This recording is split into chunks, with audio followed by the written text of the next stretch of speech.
Hello and welcome to Moviefone's Unscripted. I'm Will Ferrell and I'm here with my good friend John C. Reilly. We're here to talk about our new film Talladega Nights, and we'll be asking each other some of your questions as well as some of our own. I'm going to start, if you don't mind. Did you memorize all the questions we got from the internet? I did. Okay. What's the first one you had? I want to start with Leslie from Cincinnati, Ohio. Right. Is it hard to keep a straight face when you're working with Will Ferrell? Which right now... It's so weird. I feel like Leslie in Cincinnati, I answered your question by my reaction. Yeah. And that was sincere. I wasn't doing it because I knew the question was coming up. Talking with my good friend Bobby from Shreveport, Louisiana. He wants you to put it to him straight, Will. Okay. Is this movie a spoof of NASCAR or a celebration of NASCAR? A legitimate question. I think there's some elements of both. I mean, there's some spoofy elements, but really it's a celebration. You know what it is? It's not so much a celebration of NASCAR as it is a celebration of brotherhood. That's right. Two great friends, Cal and Ricky, right? Shake and bake. Shake and bake. I give you one option, Monsieur Bobby. As a sign of humility, if you kiss me on the lips now, I will return to Paris and you will never see me again in NASCAR. The answer is never. Do you hear me? Never, ever! Well, yes or no? That's sick. Let me tell you. Hold on. Shake and bake! Yeah. Okay, now I've got one. Okay. Okay, you go ahead. Do you have... Oh, go ahead. No, you go ahead. This is from Marissa. Who is smarter, Cal Naughton Jr. or Amos Hart, your character in Chicago? Huh. Well, they're both really dumb as a box of wood. Let's be honest.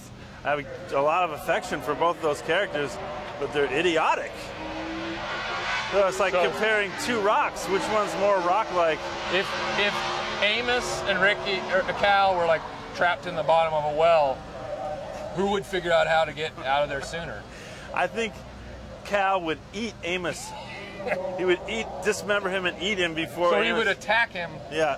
And kill him. But here's an interesting thing. So he'd eat him to survive. Yeah. Oh, okay. Yeah. And then just hope help arrived. Because he's still got to get out. Yeah. Well, he's going to get his strength up by eating the Amos meat, and he's going to use that to get out. This is a wild card question. This is unscripted. Go crazy. You're a big-time actor. Yes, I am. Have you ever pondered plastic surgery of any sort to enhance your looks in any way? Well, not before I got involved in movies. Right. Because I was dashingly handsome as a young man, so it was never an issue. Yeah. But the more I get involved in movies and the more journalists say to me, boy, with a homely mug like yours, John, only your mother must be excited to see you kiss a woman in a film. Which is weird anyway that they would put it like that, but you start to get like self-conscious about your looks. You do. Yeah, yeah. I'd like to get rid of this all through here. Yeah, well, that's the main thing I look at when I'm looking through photographs. Get rid of the double chin. Like that. I want to. You know how they talk about like when actors do, like when Charlize Theron did Monster. Like what a brave performance. She transformed herself into this homely psycho killer. Right. And she's actually stunningly beautiful. I want to do the Montgomery Clift story. And I want to do all with prosthetic pieces. And they're going to say how brave that he chose to transform himself into a dashingly handsome young man when he's actually quite homely. I would love to see that. So, Will, I'm going to just think off the top of my head here for a question.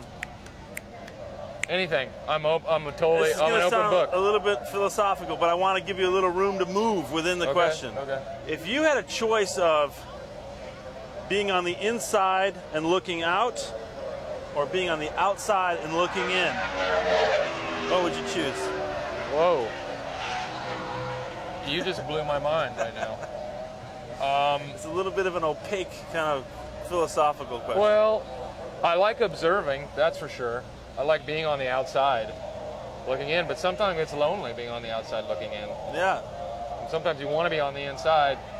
I think I want to be on the inside, and I want to lock the people out and say, screw you, mother effers. I'm on the inside now.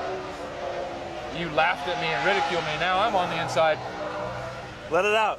So I want to be the bouncer to the inside, and no one gets in. That's right. I'm not going to cry.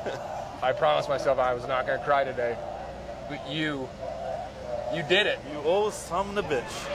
Okay, Jared from New York has a question. In 1990, you were in Days of Thunder with Tom Cruise. In 2006, would you rather be out on the track with Tom or Will? I mean, you had to have been thrilled. Days of Thunder, that was a huge movie for you at that time, yes, right? Yes, and no. Oh.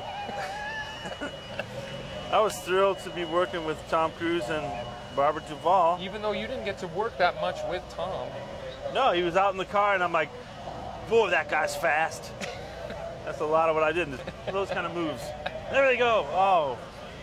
I also had to be the guy with the sign who puts it down in front of the car as it's zooming at you, which is not a very fun job. But I would have to say, come on, you put me up to it in a weird way. Here I'm sitting here with Will. What am I going to say? That's how Tom Jared Cruise? from New York likes to do it, you know. But in true New York style, I'm going to have to say Tom Cruise. Sorry, buddy. No, I'm kidding. No, Tom Cruise, he's like...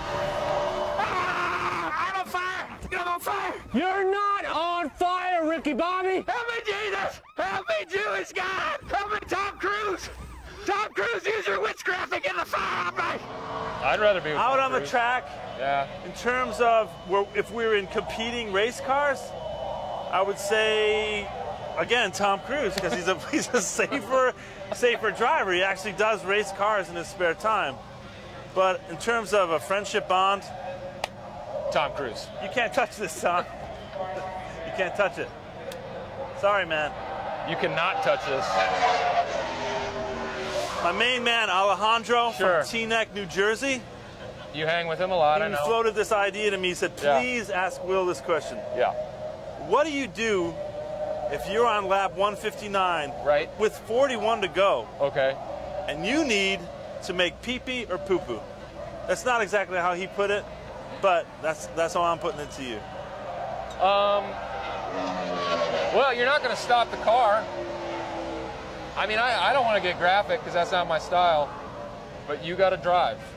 You got to drive. You got to drive, and you got to think about stuff later. Do you discern between number 1 or number 2? I mean, would you consider making a pit stop if it was a big number 2 coming down the pike? I guess so. If it would, I don't know. That's a tough one. 41 laps to go. 41 laps? I got time to make it up, right? I don't know. It's a big number 2? It's a big one. You had a lot. It was like, say it's the day like after I ate Thanksgiving. Like 4 burritos. It's the day after Thanksgiving.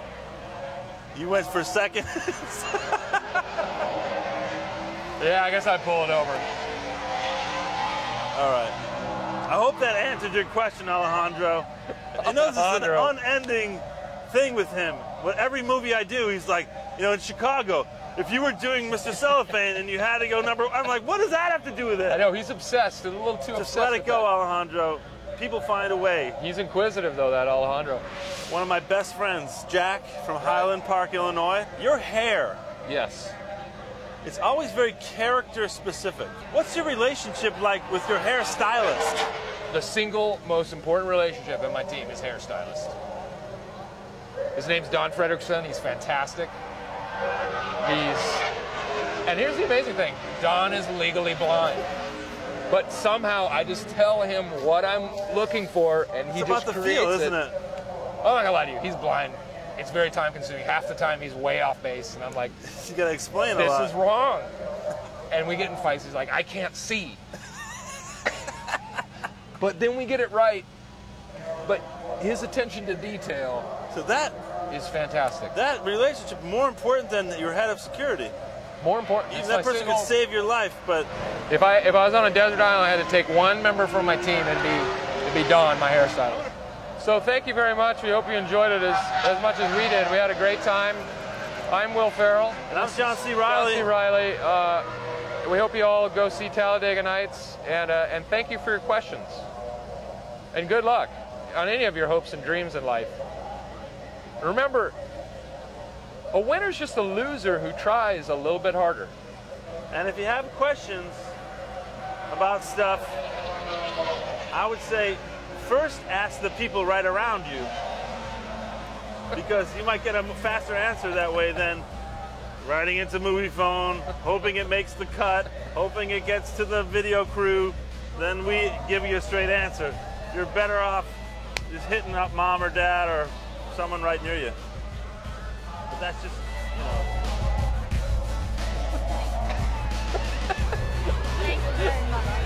Oh, yeah.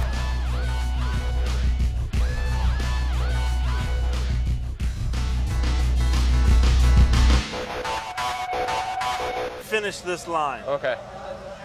Hello, and welcome to Moviefone. Talladega Nights is the best choice you can make if you're going to see a movie. I would finish it this way. I would say, Oh. hello, and welcome to Moviefone. Doesn't every one of your friends think they can imitate this voice? Including me. That was terrible. Let's just edit that part out.